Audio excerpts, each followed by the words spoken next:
So I guess how we feeling after that? Obviously, probably not. Maybe the fight you didn't envision, but you still got the W. Anytime you get a W, you know what I'm saying, it's really hard to like really be too down on yourself. It was not at all the fight that I envisioned. Like I anticipated probably a fraction of the amount of like cage grappling and just grappling in general. I didn't envision him going for any takedowns, so that really just kind of like I was like, wow, this is weird. But I just feel like so incredibly fortunate because there was a lot of things to learn from there. You know what I'm saying? He was a great opponent who really is smart and clever. And, normally all the things I learned today, normally if you learn all those things, that means you're coming off a loss. So to be coming off a W, I feel sensational right now. So what was it like in there when, you said you didn't envision that much grappling or cage time in there, that I assume you didn't game plan for that or drill, and I'm sure you drilled that, but you didn't for this one. Well, this is one of those things where it's like I'm sure Randy has his fair share of horror stories, but this was a tough fight camp, man. Like I popped my rib 2 days after I accepted the fight. You know what I'm saying? If you see, I got this cut right here that happened during camp. I had to nurse that. I got this cut a week out. You know what I'm saying? I had to nurse that. And that's just among a whole bunch of like personal problems and all these other things. So this was a hell of a camp.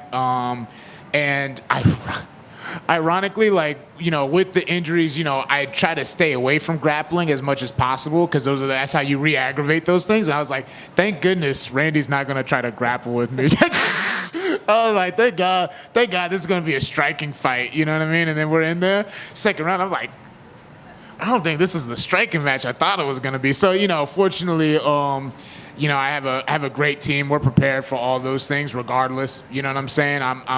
I'm very adjustable and adaptable. You know what I'm saying? So it's like whether I have it game planned or not, you know what I'm saying?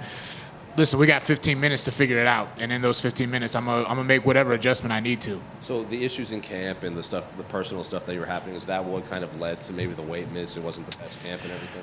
Yeah, it was like a multitude of things. It's like all those things I named, and then it was like this is the fastest turnaround I've had at welterweight. You know what I'm saying? And anytime there's just like you do something good, you do something well enough, you start to take little things for granted, and those little things kind of add up. And so there's like a lot of things, and to me it's like easy fixes. You know what I'm saying? A lot of things I see and I'm like, okay, I can make those adjustments. I can start working on that stuff now, so that way the next time I have a fight, this isn't something I'm having to worry about.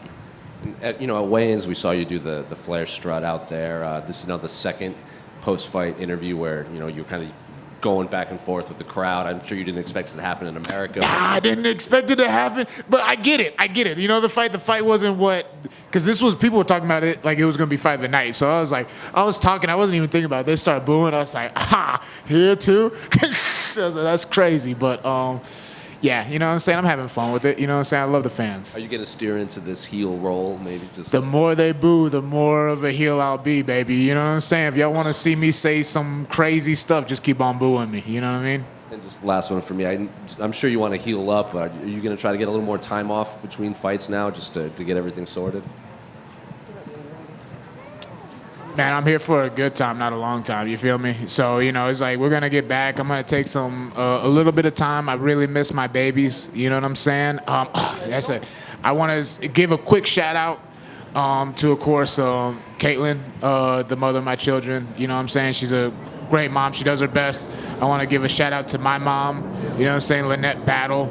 She's been really incredible and there for me in ways that, over the past 8 months, she didn't have to be. All my sisters, Lindsay Battle, Leah Battle, Grace Battle, Christina Battle, you know what I'm saying, they've been helping me out in so many different ways. So just shout out to my sisters right now, you know what I'm saying, all those lovely ladies. I say that, me, my dad, my Uncle Russ, we're all out here in Vegas. You know what I'm saying? It's fight time, and all the ladies are back home, like holding things down, and they don't have to. You know what I'm saying? They do that of their own volition, and I really appreciate that. So I just want to, I don't know if they'll see this, but girls, if you see this, thank you so much. I appreciate you guys so much. Brian, right over here. Yes, sir. There was a fight that broke out in the crowd during your I fight. saw that. Is that what you were looking at when Rogan said, "Don't worry about"? Yeah, that's exactly what I was like, because I was talking junk, and then like an actual fight broke out. I was like, is that an actual fight? And yeah, Joe was like, don't worry about that. But I was like, man, it looks like it's getting good though. You know what I mean? But whatever. You know what I'm saying? Yeah. Do we know what happened in that fight? No, I'm not that's too fully bad. sure. That's too I bad. wasn't sure if you were looking at the booze or you were looking at the fight, but then once I saw the fight online, I was like, oh, he had to be watching. 100%, 100. Because it was like I'm standing here. It was like right up there. You know what I'm saying? I was like, that's crazy. I need some. If someone who was involved in that wants to DM me and tell me the story behind what happened, like send me. I don't know if I'll respond, but just go ahead and send it to me. You know what I mean? So you and Randy talked a bit in the cage afterwards. Just what was said between you two? I know there was a little bit of animosity this week, but nothing too crazy. Yeah, no, it wasn't any. Just a little gamesmanship. You know what I'm saying? A little bit of little posturing, whatnot. I just wanted to let Randy know. Randy, he was asking me what happened to the weight cut. You know what I'm saying? I get that. You know what I'm saying? I understand it. He's entitled to that information to an extent. You know what I mean? And I was just letting Randy know I appreciate him. You know what I'm saying? He made me better tonight. You know, this whole fight camp has made me better. And so, we'll take the lessons from this, keep on growing, and move on to the next victim. You feel me?